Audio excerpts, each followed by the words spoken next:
Cora, ek het gevoel ek antwoord jou sommer gou met 'n video. Jy sê, so daar's geen produk, jy verkoop presies dieselfde kursus wat jy by iemand gekoop het. Nou dit is waar bitter baie mense die fout maak.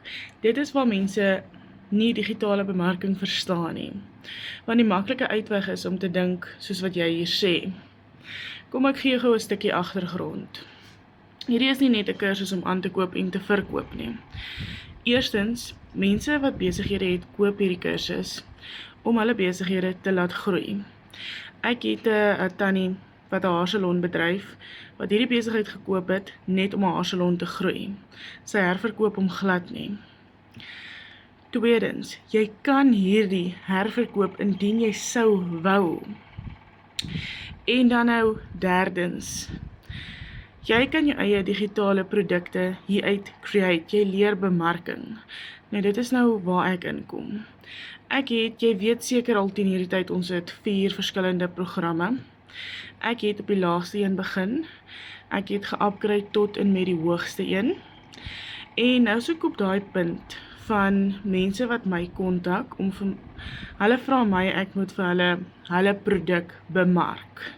In ruil word jy mos nou daarvoor betaal, of jy kry van die produkte, of wat se ooreenkoms julle ook al aangaan tussen mekaar.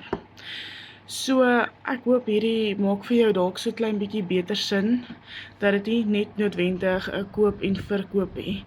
Jy kan soveel meer doen. Ek het actually vergeet van my ander passiewe inkomste.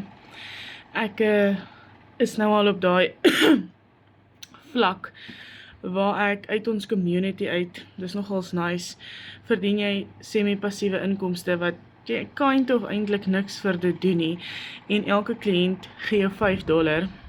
So ek het al maandeliks 'n inkomste vanaf daai community elke maand, en ek doen niks vir daai geld wat inkom nie.